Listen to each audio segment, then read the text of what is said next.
Indeed, a very warm welcome to the Business Hour podcast. My name is Jimmy Mbogo, and today's discussion is going to focus mainly on how SMEs can maximize on e-commerce. And I will be engaging Olaa Kinnusi, who is the country director for Bolt. But just before we get into today's discussion, here's your business tip for the day. And it says, never give up. Today is hard, tomorrow is worse, but the day after tomorrow will be sunshine. That is by none other than Jack Ma.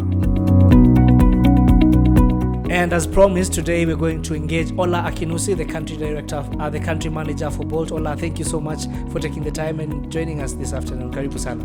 Yeah, thank you, Jimmy, for having me. All right, and the one thing that we want to understand first of all, what are you seeing in terms of e-commerce in Kenya? I'm seeing a number of things. Okay. And I'm sure it's not just me. Of course, different people will have different opinions around the e-commerce industry or sector. Mm-hmm. But I would say, for one, the base truth is that the e-commerce itself in Kenya is it's almost like a teething baby. It's pretty new. Okay. In terms of the length of the industry and the fact that it's under 10 years old, and within that period, of course, there's been quite a number of activities and movements within the sector. Players coming in, some exiting, and then a number of innovations have come in within that space or within that time frame as well. Yeah. But broadly speaking, regardless of the fact that it's still pretty new, it looks promising into the future, mostly because of two things. One is in terms of the reshaping of consumer behavior that we are beginning to see. Mm-hmm. For instance, with the breakout of the coronavirus pandemic, right? Like, you would notice that consumer behavior over different spaces and sectors or genres of the economy have started to change over time. People are having different kinds of changes to preferences and purchase options or purchase decisions and all of those kind of things. Yeah. So I think that's one way that would say the e-commerce industry has had like a good amount of impact in this. And then secondly, I would also say, just generally, beyond the Kenyan markets, beyond East Africa, beyond Africa, world over, there's that constant movement in terms of how e-commerce is being perceived by both players and people that engage e-commerce for one reason or the other, right? So these global changes are leading to the changes that we're also seeing within the Kenyan market. It's interesting, Ola, that you mentioned the fact that Kenya e-commerce is still very new, and when you look at the uptake, for instance, it's normally in urban centers, the towns such as Nairobi. You go to Nakuru, you go to Mombasa. In terms of uptake, what will it take to make sure that e-commerce is widely accepted in the country? Well, first thing is we need to realize it's not something that will just click your fingers and then things will change, right? It involves a concerted effort across a number of different players to contribute to this. One is the government has a place, has something to play in this. The operators, like the players within e-commerce as well, have a part to play in this. And then consumers, when I say consumers, it would be you, Jimmy, myself, everybody else, our families and friends that also engage e-commerce for one thing or the other, have a part to play in this. Right, so I can go into discussing what I perceive as each person's part to play, which of course wouldn't be exhaustive, but it's usually going to be based on my experience being a player in the industry, in the e-commerce industry for quite a number of years, and understanding the Kenyan market as well. Okay, when you look at the SME sector in the country, these are small-scale traders, and which is largely the majority of the traders that we have in the country right here in Kenya. When, in terms of taking advantage of these e-commerce platforms that's already there, a lot of SMEs have had the problem of relying on interpersonal contact. They have to bring this product to you. You have to sample it. So how then can we make sure that we change that mindset and have a lot of SMEs taking part in the e-commerce platforms and putting their products out there through e-commerce? Okay, so let me do this. I would answer this question after I give some perspective to what I was discussing earlier, right? So from a government perspective, right, like the part the government needs to play in enabling e-commerce would include creating an enabling environment from a regulatory perspective, right? That's super important because e-commerce would usually involve both the small and medium or the big players, right? Yeah. And then SMEs is mostly, SMEs would contribute a significant part to the GDP of the Kenyan economy into years to come. Right now, it's about 5% thereabout, but in years to come, it would continue to increase, right? So the government has a part to play from a regulatory perspective, right? Yeah. In terms of the players in the market, there are a number of things or a number of ways players in the market would also be able to impact the growth or the flourishing of the e-commerce industry. Part of it would include embracing innovation, which is super key. Because when people think of e-commerce, they think of convenience, they think of safety, they think of trust, right? And this you have to, as a player in industry, you have to make sure that you're on top of innovation that brings these three key drivers to everybody that engages your platform. And then in terms of the consumers as well, which then brings me to answering your question, right? From a consumer part, I think the first thing is about trust. So consumers, and then you wouldn't necessarily blame you or myself or other consumers for not necessarily trusting with payments or trusting with the convenience or trusting with the time they'll get their product and those kind of things. Part of the reason is because it's still new to us, right? Like nobody has to preach to you that you should trust that when you drive your car, it's going to move. You know already because cars have been around for so long, right? But with e-commerce, it's pretty new. So people still need to test and see before they are able to fully trust. And I think it's that trust part that would be the first way to answer that question you asked around how SMEs are able to leverage and, gain from e-commerce in maximizing the benefits they're able to get from e-commerce. Beyond trust, there are a number of other things that need to be put in place by different players to ensure that this grows over the years to come. All right, and actually that brings me to my next question, which was in terms of the perceived risk in terms of payment, because most of these e-commerce platforms, you will be required to leave your, let's say, your account details. If it's your M-Pesa transaction, there's also that fear that how safe are my details on this platform? If it's my Visa, let's say I'm using my Visa card, how safe is my detail there? What are the chances that I might be hacked? So whose responsibility is it to make sure that, one, my data is protected? Is it on the e-commerce platform or is it on those that I'm sort of purchasing products from? To answer your question very directly, it's the responsibility of the player to ensure that not just the safety of your card or the payment process, but the entire convenience around you using their platform. That's one. But beyond that is the fact that players will tell you that they also have to leverage the technology capacities of payment providers and all that for them to be able to offer payments on their platforms, right? So I think tightening that end for sure would give consumers or customers on their platform that trust that is needed for them to either use their card payments or to make some form of post-payment or prepayment on the platforms, right?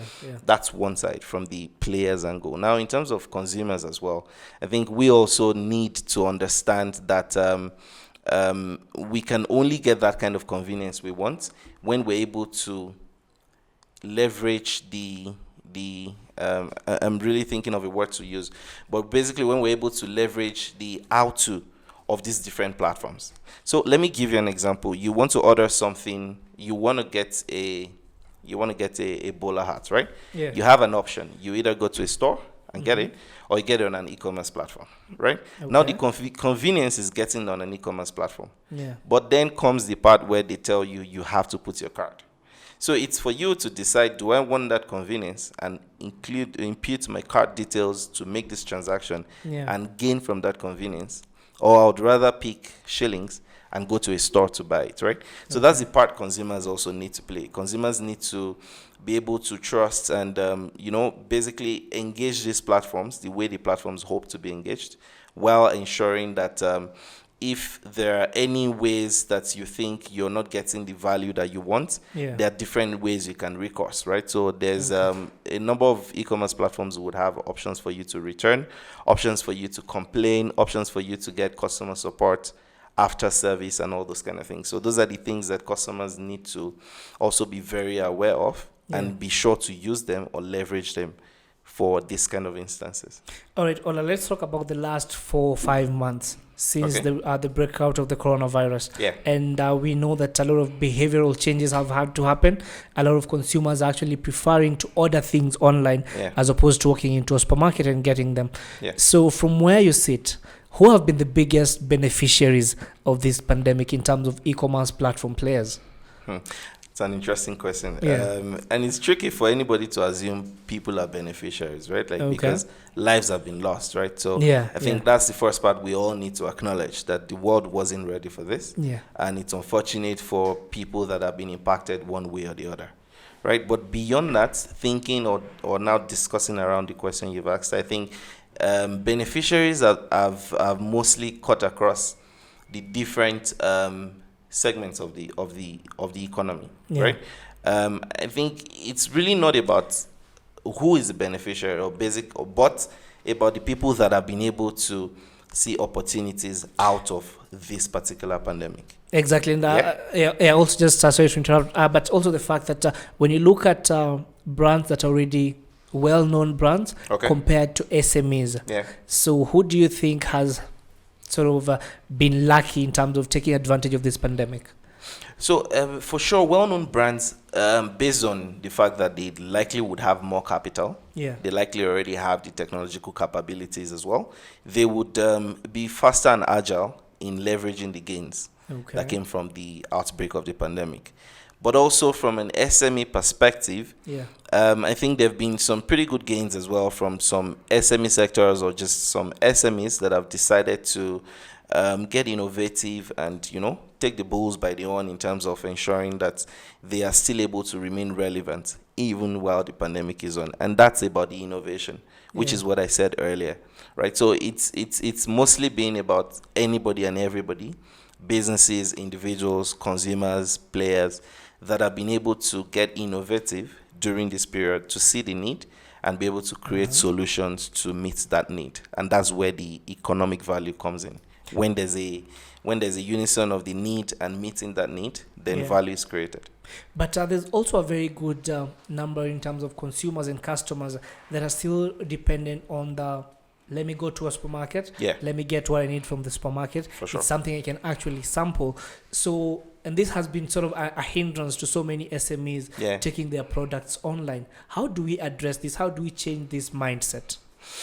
For sure, one, it's not something we should see as a hindrance. I would see it more as just consumer behavior, to be honest, right? And then what each person needs to do is to just find ways to create added layers of convenience or added layers of impetus for consumers to pick your option over going to the stores to buy these things.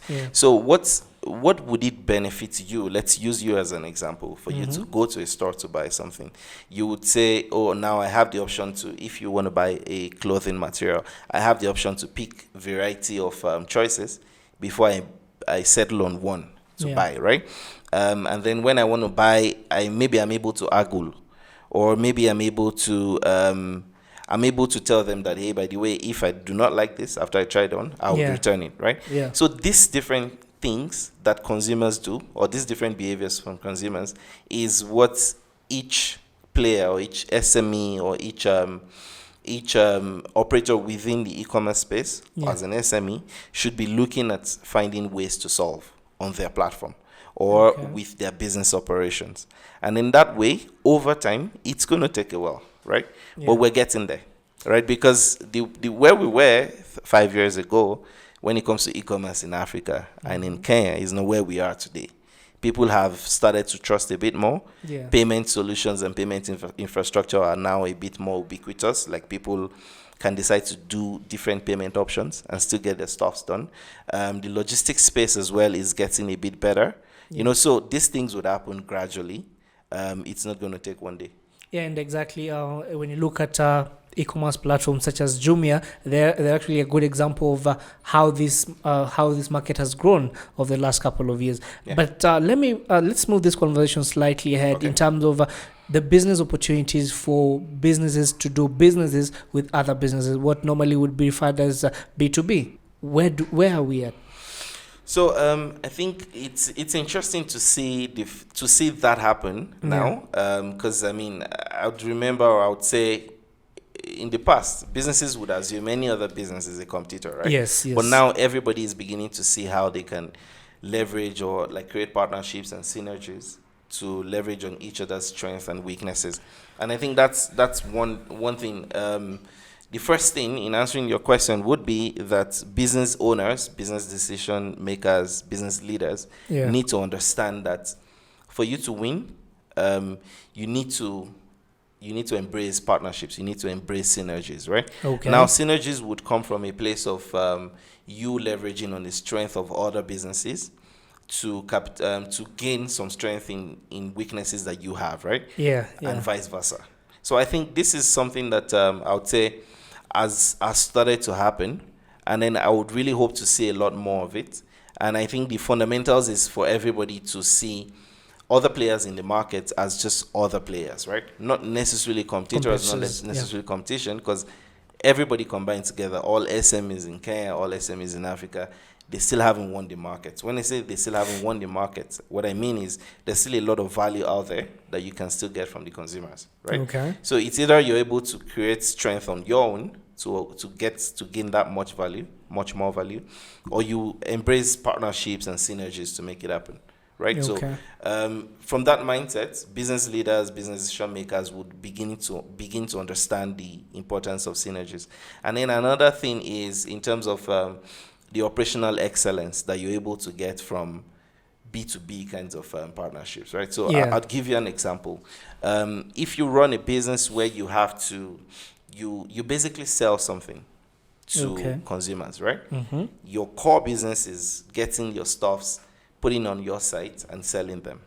Now, when you think of how you're able to get value, you're only able to get value when those things are delivered to someone, the person that's buying, right? And the person pays. Now, your core business is that I've just explained. But now, there are a number of other things that are in the way of you getting value. One is the delivery part. The other is the payment part, right?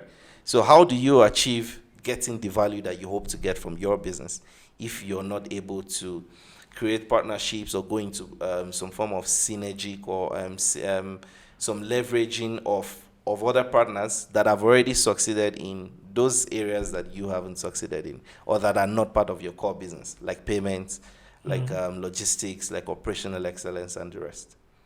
Yeah. All right, and I think that, again, when you look at players such as Safaricom, I think that has been their biggest win in terms of offering payment solutions to businesses. So, Ola, let's talk about value addition. Okay. I have purchased a product from Business X. You as a transporter from Business Y are offering to transport this. So how do you benefit? Because when you look at most of these e-commerce platforms, one of the things that has been their biggest selling point is we do free delivery. So for the person doing this delivery, how do they benefit? How do they make a living? Good question. I mean, I think for one, it's going to be for them to explain how they benefit. But I'll tell you from my own perspective how I see this working. So partnerships is, you can see it as costless marketing. Basically, it's like instead of spending money on going on TV or radio to do ads, you go into a partnership. And that partnership helps you solve a problem that you're faced with in your business, right? And eventually you're still able to get the same or even more number of customers that you would get if you had gone on radio or TV. But now you're in a partnership, and that partnership is going to help you leverage both your own skills and the skills of the partner that you're in synergy with, right? So I'd say it's basically about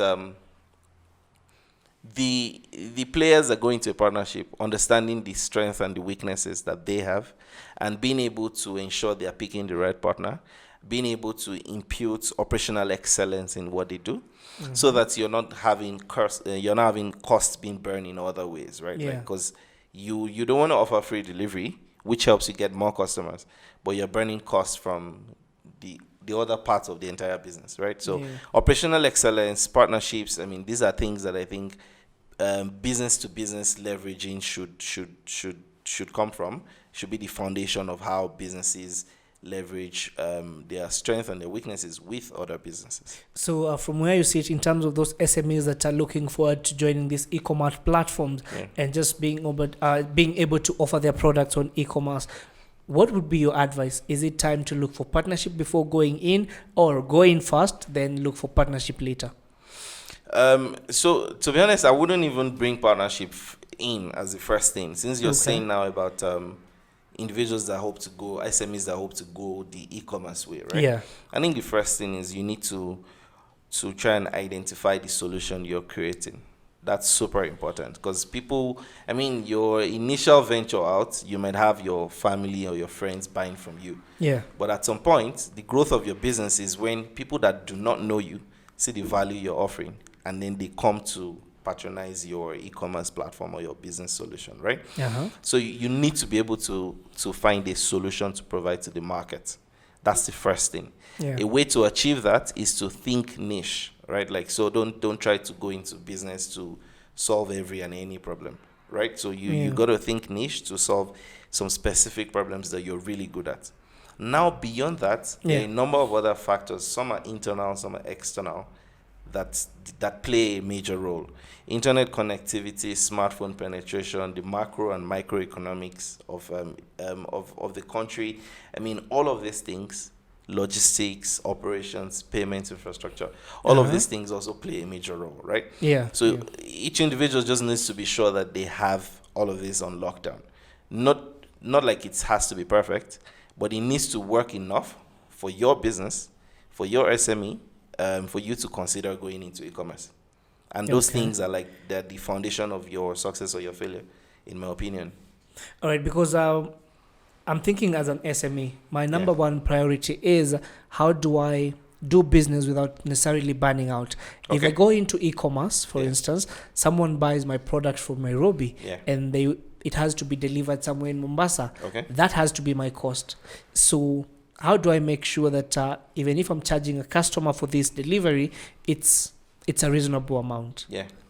And also just looking at it from that perspective, in terms of some of the things that you need to consider before joining e-commerce, what would you say are some of the key things that you have to first of all consider, apart from the solution you're creating, in terms of operational costs? What are the other operational costs that I need to look at before deciding whether it's time to put my products online or not?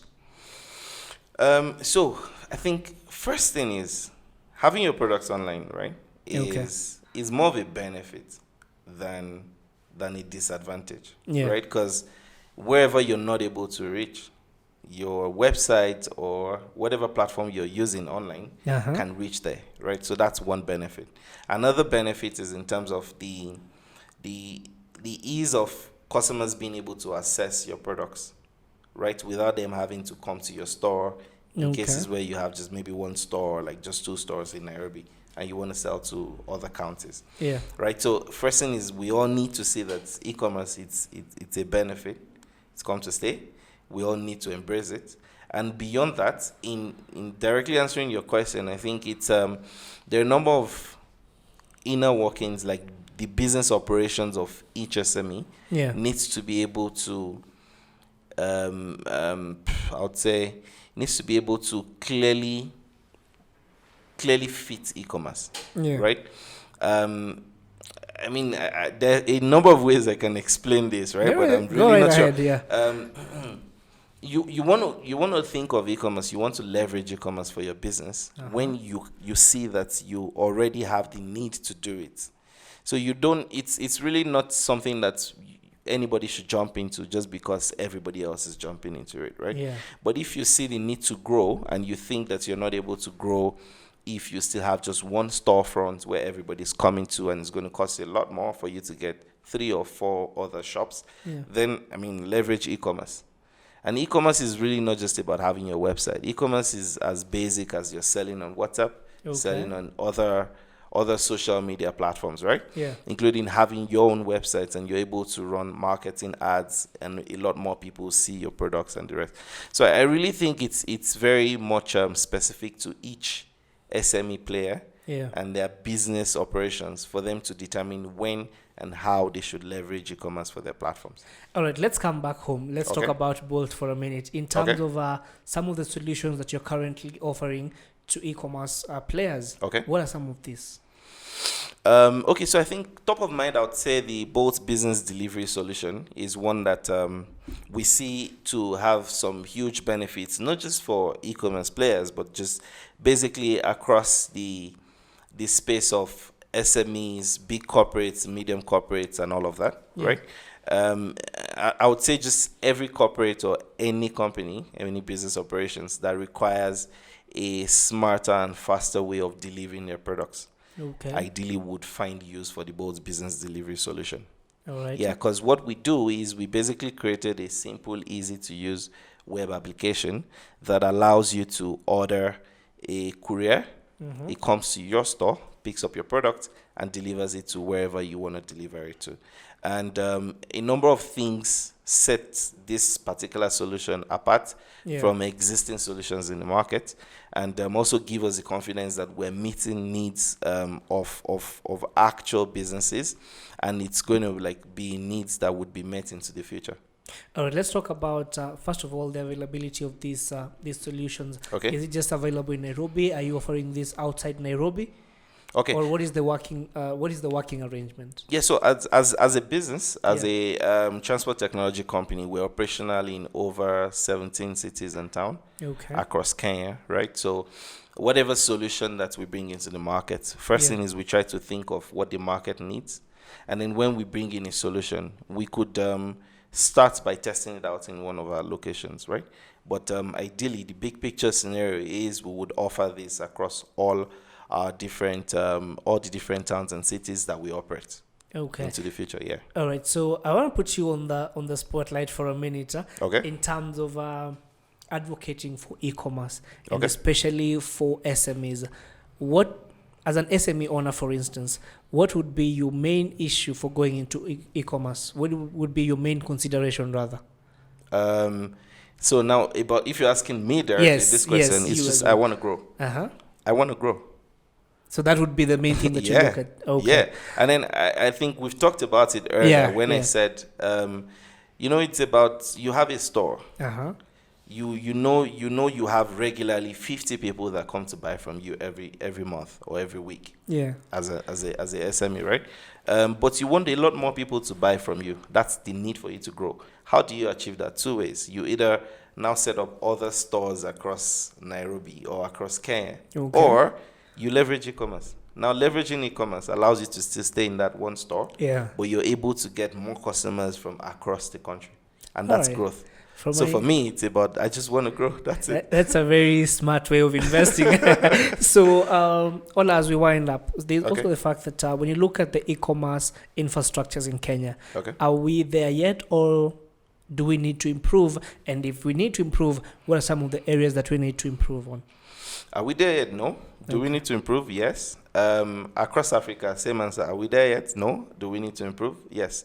Now, in terms of the areas we need to improve, it's quite broad-based, right?